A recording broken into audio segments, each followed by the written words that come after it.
With the announcement of Alberta's Open for Summer plan, so too is the greatest outdoor show on earth. Communications manager Christina Barnes joined me this week to discuss the Calgary Stampede. Christina, thanks so much for joining me today. My pleasure. So how did you have the lead time to prepare for all of this? And since the Premier's announcement to have Alberta reopen for business as of July 1st, how much heads up did the organization have that Stampede was going to be a go this year? We always start immediately after the previous Stampede. Knowing last year there wasn't a Stampede, we did start planning in the fall. And also, those plans were built to be adaptive, to be flexible, knowing that we were going through a pandemic. We knew that we would certainly most likely have restrictions in place. Not knowing what those restrictions might be, we needed to have plans that could flex and adapt based on the situation. So going through May, June, July, or into July, we started to get a better indication of what that might look like when the province announced its plan for reopening. So that was really, where we really could start to set plans in place with that flexibility that we had. Okay, so how different does the Stampede look this year compared to other years? Or is there a difference? What can people find when they go there? I would say the biggest difference coming into Stampede Park is that things are laid out differently. So there's certainly room to roam. There's a lot more space on park, about 25% more open space. So greatest rides that the Midway has, they're here. The best food, the best games, all of those things are laid out in our Midway and our agriculture area.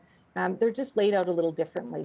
We do have some capacities in some of our venues. So the Western Events Center would be a 50% capacity. Our Stampede Grandstand for the rodeo and evening show would again be a 50% capacity. And for that, we've given people the option of booking their tickets in areas that fit their comfort level. So they can choose a more distanced zone of seating. So you're sitting a little further away from other people, or you can choose to be right sort of in the heart of the action with a lot more people. So again, it's choosing those experiences that are right for you. And then we've got our music experiences, which are always so popular at Stampede. We've had the opportunity to book Canadian artists, all Canadian lineup. Great things do come out of the pandemic, and this is one of them. So our Stampede summer stage is all outdoors. So, people are just sort of sitting on the grass and enjoying the music. Nashville North is the nightlife of Stampede Park. The venue is different. It's a canopy instead of a hard-sided tent. And we do have a process that people need to go through to come into that venue, which is either to show a proof of vaccination or to take a rapid test. Just again, that extra level of comfort. If people want to come, enjoy that live music experience, dance, be with their friends, they're coming in and they're knowing that people are either vaccinated or have passed a COVID test. So how are you able to monitor and enforce this? Is it just that people have to show their vaccination records? When you want to go to Nashville North, so that's the only venue on Stampede Park that would require this process. Great. When you want to go there, you go through the lineup for rapid testing. So we've got 4 spaces to do that. So at 3 of our entrances at Stampede Park, you can choose to do it right away or right by Nashville North. And you either take a picture of your vaccine records, or if you've got the physical paper, whatever is easier, all you need to do is show that. The other option is to do a quick rapid test. So maybe about a minute once you get through the lineup to show your vaccine paper, or you do the rapid test, which is about 25 minutes to get the results back on that. Wow. We have found that about 70% of people are choosing to show proof of vaccine.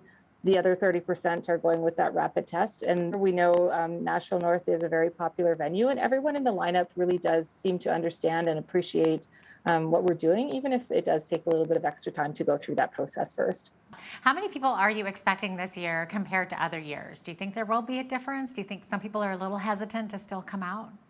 There absolutely is a difference. It's a transition time for people as they get more used to being out in public, going to live events.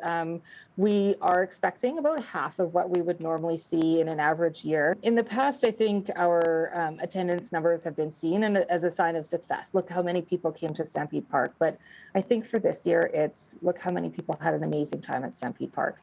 We know it will be fewer people, but it's an experience, that that some people are not ready for, but we do know there are a lot of people that are ready for it and have been down here at Stampede Park enjoying it already. Well, thank you so much for joining me today, and we wish you a happy Stampede, of course. Thank you so much. Yeah, Christina Barnes is the communication manager of the Calgary Stampede. Coming up after the break, we bring you some of our top local stories from around southern Alberta. Stay with us.